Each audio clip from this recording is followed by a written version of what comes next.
Okay, so you want to own a fast food restaurant. Find a location, buy the fryers, hang up the menu, and watch the money roll in. People are always hungry. Lines are always moving. The cash register never stops. Seems simple enough. It is not simple. And by the end of this, you are going to see exactly why the busiest burger joint on your street might actually be one of the most financially fragile businesses in the entire city. Let's start with what you see from the outside, because that image is doing a lot of lying. You walk past a fast food location on a Friday afternoon. The drive-thru wraps around the building. The dining room is packed. Delivery drivers are stacked 3 deep near the pickup counter. Every register is open. The smell of frying oil hits you from 20 feet away. Your brain does the math automatically. This place is making a killing. But here is what your brain is actually calculating. It is counting activity. And activity is not the same thing as profit. Not even close. A fast food restaurant is not one business. It is 6 businesses sitting inside the same building, all running at the same time, all competing for the same pool of money. It is a food production operation. It is a retail store. It is a logistics system. It is a real estate investment. It is a labor-heavy service business. And it is a marketing machine. The burger is just what comes out the other end. The real challenge is keeping all 6 of those systems running without any one of them swallowing the others alive. So let us talk about the actual money. Where it comes from, and far more importantly, where it goes. A typical fast food location in the United States generates somewhere between $1 million and $2.5 million a year in gross sales. Sounds like real money, and it is. The problem is what happens to that money before it reaches the owner's pocket. Picture a single customer walking through the door. They order a burger, fries, and a drink. The total comes to $12. That $12 has a story, and the story does not have a happy ending for the owner. About $3.40 of that $12 goes straight to food and packaging. The beef patty, the bun, the cheese, the potato, the cup, the straw, the bag. That is roughly 28% of the ticket, gone before the customer even takes a bite. Another $3.40 goes to labor. The person who cooked the patty, the person who assembled the order, the cashier, the manager on the floor, their payroll taxes, and whatever benefits the restaurant offers. That is another 28%, gone.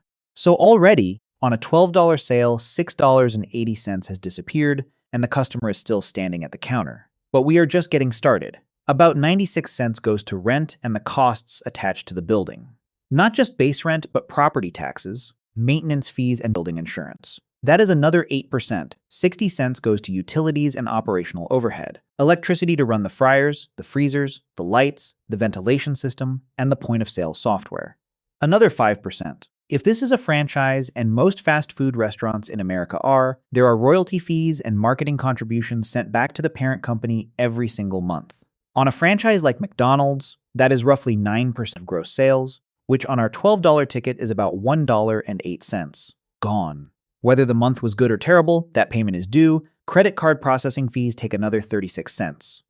Equipment reserve, meaning the money set aside for when the fryers break down and the refrigerator needs replacing, takes another 48 cents, add it all up. On a $12 transaction, $11.20 has already been allocated. What is left for the owner? $1.80. 15 cents on the dollar, and that is before income taxes. And that is on a good day with a well-run location. Now here is where it gets interesting, because the story of fast food economics is not really about individual transactions. It is about what happens when you multiply that math thousands of times a week and then introduce all the things that can quietly go wrong. The first place things go wrong is food cost. Every ingredient a restaurant buys is a commodity: beef, cooking oil, dairy, wheat, potatoes. These prices move. They move with weather, with supply chain disruptions, with trade policy, and with global demand. A restaurant owner cannot control any of that. When wholesale ground beef prices jumped roughly 20% in recent years, fast food operators could not immediately raise their menu prices by 20% without losing customers. So the cost of the burger went up, but the price on the menu stayed roughly the same, and the margin in between got thinner. That compression happened without a single thing going wrong inside the restaurant itself. The commodity market just decided to move, and the owner absorbed the hit. The target for food cost in a well-managed fast food operation is between 25 and 30% of sales. When it creeps above 30, the whole financial model starts to strain, and it does not take much. A 3% variance in food cost on $1 million restaurant is $30,000 a year walking out the door, but food cost is not even the biggest expense. Labor is. Labor typically runs between 25 and 32% of gross sales in a fast food environment. Wages, payroll taxes, workers' compensation, training and benefits combined. And labor is complicated in a way that food cost is not, because demand for labor is not constant. A fast food restaurant might need 12 people on the floor between noon and 1 in the afternoon, and 4 people between 2 and 4 in the afternoon. The owner has to schedule for both. Too many people during the slow hours and the payroll burns through margin without producing anything. Too few people during the rush, and the drive-thru backs up, customers leave, and the revenue never arrives at all. The industry term for the combined total of food cost and labor cost is prime cost. And prime cost is the single most important number in restaurant economics. The rule is almost universal. Prime cost must stay below 60% of gross sales. If it goes above 65, there is mathematically not enough money left to cover rent, utilities, royalties, maintenance, and debt, and the business starts losing money on every dollar it brings in. This is why add-ons and drinks matter so much more than most people realize. If you watch closely at any fast food counter, the screen or the employee will always ask a version of the same question. Would you like to add a drink? Would you like to make that a combo? Would you like to add a sauce? That is not friendliness. That is economics. A fountain drink at a fast food restaurant costs the operator roughly 30 cents to produce. The cup, the lid, the straw, the syrup, the carbonated water, all in about 30 cents. The retail price of that drink is somewhere around $2.89. The gross margin on that drink is nearly 90%. Compare that to the burger, which has a food cost closer to 30%. The drink is carrying the order. The same logic applies to fries. A large fries costs the operator roughly 45 cents in raw ingredients and packaging. It sells for $2.59. The difference is enormous, so when a customer buys just a burger, the restaurant makes a modest margin on a single item. When the customer buys the burger, the fries, and the drink as a combo, the two high-margin items are doing most of the heavy lifting. The combo meal is not a convenience for the customer. It is an economic architecture designed by the restaurant to move the average transaction toward profitability. This is called average order value, and it is one of the most important levers in the entire business. Two restaurants with the same number of customers can generate wildly different revenue based entirely on how much each customer spends per visit. A restaurant that averages $6.50 per transaction and serves 500 customers a day generates $3,250. A restaurant that averages $14.50 per transaction with the same foot traffic generates $7,250. Same building, same staff, same customers walking in. $4,000 difference every single day, which is over $1,400,000 a year, because the menu was engineered better. If you're finding this breakdown useful, go ahead and subscribe to the channel and give this video a like. It genuinely helps the channel grow, and there is a lot more of this kind of content coming. Now let us talk about rent, because rent is where a lot of fast food businesses quietly die. A fast food restaurant needs to be somewhere people already are. High traffic intersections, near shopping centers, on roads with tens of thousands of vehicles passing every day. Those locations cost money, significant money. And unlike food costs, which go down when fewer customers show up, rent does not go down, ever. Whether a restaurant serves 1,000 customers on Tuesday or 40 customers because there was a snowstorm, the landlord is owed the same amount on the first of the month. This is what economists call a fixed cost. It does not flex with the business. It just sits there, waiting. The target for occupancy cost in a healthy fast food operation is between 6 and 10% of gross sales. That means a restaurant generating $1,500,000 a year should be paying somewhere between $90,000 and $150,000 in total occupancy costs annually. When rent climbs to 12 or 15% of gross sales, which happens constantly in high-density urban locations, the business is already in serious trouble before it sells a single meal. The most dangerous mistake new operators make is paying too much for a location because of the foot traffic it promises, without doing the math on whether that traffic can actually support the lease. A site generating $1,100,000 in annual sales with a fixed lease of $121,000 a year is operating at an 11% occupancy cost. That is not a restaurant on its way to profit. That is a restaurant slowly running out of road. This brings us to what is called the break-even point. And understanding this number is the difference between running a business and running a charity for your landlord. Break-even is the exact amount of revenue a restaurant must generate just to cover all of its costs, before a single dollar of profit exists. The math is not complicated. You take all of your fixed monthly costs, which are rent, management salaries, utilities, software, and equipment reserves, and you divide that by what is called the contribution margin ratio, which is the percentage of each dollar of sales that is left after variable costs like food and hourly labor. Here is what that looks like in practice. A fast food restaurant has fixed monthly costs of $20,000. Its variable costs, which are food, hourly labor, and packaging, consume 60 cents of every dollar it brings in. That means for every dollar of sales, 40 cents is available to cover fixed costs and generate profit. To cover $20,000 in fixed costs, the restaurant needs to generate $50,000 in monthly sales just to break even. Every dollar above $50,000 generates 40 cents in operating profit. Every dollar below $50,000 is a loss. Now change one variable. The landlord raises rent by $2,000 per month. The fixed costs become $22,000. The break-even jumps to $55,000. That $5,000 increase in monthly break-even is the difference between surviving a slow January and not making payroll. Or try it this way. Beef prices spike and food costs creep from 28% to 32%.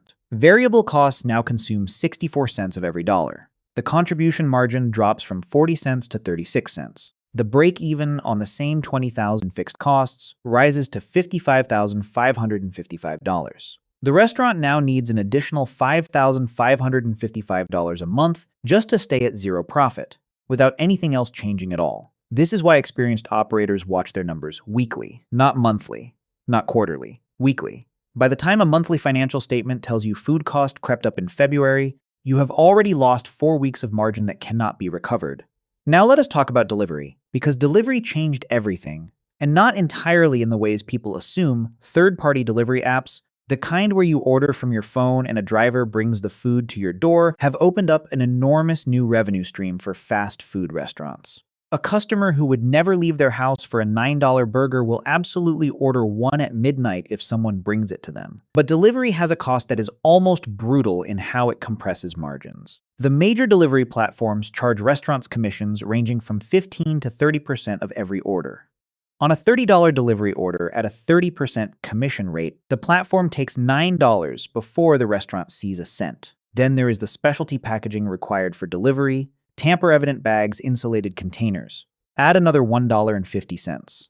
Food cost on the order runs another $8.40. Labor for assembly takes another $7.50. What is left for the restaurant is $3.60 on a $30 order. A 12% effective margin compared to roughly 20% on an in-store order. Delivery increases the number on the top line. It often shrinks the number at the bottom. Operators who understand this build delivery menus with prices 15 to 20% higher than their in-store boards, steering customers toward their own app whenever possible to avoid the platform commission altogether. The customer acquisition problem does not end there. Getting someone in the door in the first place costs money. Social media ads, loyalty programs, local promotions, discount mailers, delivery platform placement fees. All of it has a price tag. The economic question is not whether a campaign brings customers. It is whether the profit generated by those customers exceeds the cost of bringing them in. If a digital campaign costs $12 to acquire one new customer, and that customer spends $12 and leaves with a net margin of $1.20 to the restaurant just lost $10.80 on that transaction. The campaign only makes sense if that customer comes back enough times that the one-time acquisition cost spreads across dozens of future orders. This is why loyalty programs exist. They are not just a reward for the customer. They are a way to reduce customer acquisition cost over time by converting one-time visitors into repeat buyers. And this is where discounting becomes genuinely dangerous, because it feels like a solution but often makes the problem worse. A restaurant running slow on a Tuesday afternoon might decide to offer 20% off all meals. The thinking is straightforward. Lower prices will bring more customers, and more customers means more revenue. But here is the math that most people miss. Take a $10 meal. Variable cost is $6. Contribution margin is $4, which is 40%. Apply a 20% discount. The meal now sells for $8. Variable cost is still $6 because the ingredients cost what they cost, the staff still need to be paid, and the rent is still due. Contribution margin drops to $2. That is a 50% reduction in profit per transaction, triggered by a 20% reduction in price. To generate the same total profit as before the discount, the restaurant now needs to double its transaction volume. Not increase it by 20%, double it. And if that volume does not materialize, the discount campaign made the financial situation worse, not better. It added stress to the kitchen, consumed more ingredients, and generated less margin per dollar of work done. Smart promotions in this industry are not about cutting prices. They are about increasing what each customer spends without reducing the margin per dollar. There is another layer of cost that almost nobody who has never owned a restaurant thinks about until they are already inside one. Equipment. A commercial kitchen is not a home kitchen with bigger pots. It is a capital-intensive industrial environment, and everything in it is expensive to buy, maintain, and replace. A commercial fryer runs between $30,000 and $55,000. A conveyor broiler or combination oven costs between $25,000 and $60,000. Walk-in freezers and refrigeration infrastructure come in between $35,000 and $70,000. A point-of-sale system with kitchen display screens and self-order kiosks runs another $20,000 to $45,000. Ventilation hoods, fire suppression systems, and grease traps required by code can cost between $40,000 and $90,000. Before a single burger is sold, the kitchen alone can represent $300,000 or more in capital investment. That money does not disappear after it is spent. It depreciates slowly, wearing out under continuous heat and mechanical stress, and at some point it needs to be replaced or repaired. Operators who do not set aside a monthly reserve for equipment maintenance and replacement discover this the hard way when a fryer fails on a Saturday morning and an emergency repair costs $6,000 they do not have. The question every operator eventually faces is whether the capital invested in opening the restaurant is generating a return that justifies the risk. A restaurant that cost $400,000 to open and generates $40,000 a year in profit is returning 10%. That sounds reasonable until you consider the risk, the personal hours involved, and the fact that the same capital in a diversified portfolio might return similar numbers without a single employee to manage. Then there is inventory, which is another way of saying cash sitting in a walk-in cooler. When a restaurant buys ingredients, it is converting liquid cash into physical product. That product has to become food, and that food has to be sold before the cash comes back. The faster that cycle runs, the healthier the business is. The slower it runs, the more cash is tied up in products sitting on shelves, getting close to its expiration date every day. In a well-run fast food operation, the target is to turn the entire inventory over every 3 to 7 days. Most ingredients, fresh produce, prepped proteins, dairy, are perishable. Holding too much inventory does not just tie up cash, it creates waste. And waste in a restaurant is money that has already been spent with no possibility of recovery. Now let us talk about the two business models sitting at the center of this industry, because the choice between them shapes the entire financial picture: the independent restaurant and the franchise. Two very different deals. The independent operator builds everything from scratch: the brand, the menu, the recipes, the purchasing relationships, the marketing strategy, the operational systems. If it works, the rewards are entirely theirs. There are no royalty payments, no advertising fund contributions, no corporate rules dictating every detail of the menu. All of the profit stays with the owner. Downside is that starting from zero is extremely hard. Building brand recognition takes years and significant spending. Negotiating ingredient prices without the buying power of a national chain means paying more for the same beef, the same paper cups, the same cooking oil. And every operational system, from how orders are taken to how inventory is managed, has to be built and tested from the ground up. The franchise model solves many of those problems. The brand is already there: McDonald's, Subway, Taco Bell. Customers already know what to expect, what the food tastes like, and roughly what it will cost. That trust has real financial value. A recognized brand can charge $10.99 for a combo that an independent operator across the street struggles to sell for $8.99. The $2 difference is not about the food, it is about the certainty the customer feels walking in, but that certainty has a price. McDonald's charges franchisees a royalty of 4 to 5% of gross sales, plus a national advertising contribution of another 4% or more. Subway takes 8% in royalties and 4.5% for advertising. Combined fees across major franchise systems typically run between 9 and 12.5% of total gross revenue. And here is the critical detail. These fees are calculated on gross revenue, not net profit, not operating income, gross revenue, which means that even in a month where the restaurant loses money, the royalty payment is still owed in full. A franchise operator paying 9.5% in combined fees on a restaurant generating $1,500,000 a year is sending $142,500 to the franchisor before a single dollar of operating cost is covered. A franchise operating on a 15% pre-fee margin loses more than 60% of its operating profit to royalty and advertising fees alone. The question is not whether the franchise model is better or worse than independence.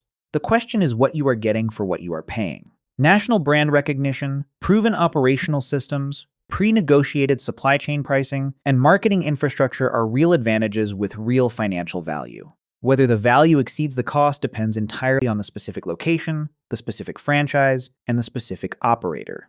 Now let us look at two restaurants side by side, because this is where all of the abstract math becomes very real. Restaurant A generates $2,200,000 a year in gross sales. That sounds like a success. The dining room is busy, the drive-thru is moving, revenue is strong, but Restaurant A's food costs are running at 32%. Its labor costs are at 33%. Combined prime cost is 65%, which is already above the danger threshold. Its rent is in a premium urban location, running at 12% of gross sales. Utilities, technology, and insurance are another 7%. Royalties and marketing are 9%. Merchant fees and packaging are 5%. Total operating expenses are 98% of gross sales. Net operating profit on $2,200,000 in revenue is $44,000, a 2% margin. One bad month, one equipment failure, one beef price spike, and Restaurant A is not just unprofitable. It is insolvent. Now look at Restaurant B. It generates $1,300,000 in gross sales, less than Restaurant A, but food costs are at 27%. Labor is at 28%. Prime cost is 55%. Rent is 7%. Utilities and insurance are 5%. Royalties are 9%. Everything else is 4%. Total operating expenses are 80% of gross sales. Net operating profit on $1,300,000 in revenue is $260,000. A 20% margin, Restaurant B makes nearly 6 times more money than Restaurant A, despite generating $900,000 less in gross sales. Revenue creates attention. Margins create survival. That distinction is the single most important thing to understand about this industry. Before we wrap up, if you want to go deeper on building and understanding a business from the financial side, check out the business guide linked in the description and in the first pinned comment. It covers the kind of fundamentals that most people never think about until it's too late. So after everything, what does it actually take for a fast food restaurant to be profitable? It takes strong local demand, genuine foot traffic that converts to transactions consistently across multiple dayparts. It takes disciplined menu pricing, not guessing at prices, but engineering them to move customers toward high-margin items. It takes operational speed, because speed is how you squeeze more revenue out of the same fixed costs during the hours that matter most. It takes strict food cost control, which means recipe discipline, yield management, and waste tracking every single week. It takes smart labor scheduling, matching staff hours to transaction demand curves in 15-minute intervals rather than guessing. It takes a real estate lease that keeps occupancy below 10% of gross revenue. And it takes repeat customers, because the cost of keeping an existing customer is a fraction of the cost of finding a new one. No single factor guarantees anything. A restaurant can have extraordinary food and terrible economics. It can have enormous sales with margins so thin that one bad quarter ends everything. It can have cheap rent but not enough traffic to cover it. The system has to work together, all of it at once. In a business where the average net margin on a good day is somewhere between 6 and 10%, this is the financial reality underneath the packed dining room and the ringing register and the drive-through line that wraps around the building. The restaurant does not look expensive from the outside.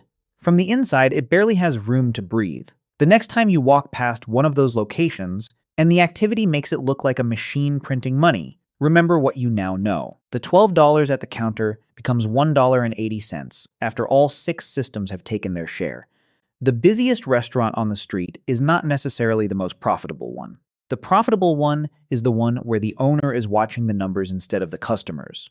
If this video helped you see the economics behind something that looked simple from the outside, please like the video and subscribe to the channel if you have not already. It means a lot, and there is plenty more to come. Thanks for watching.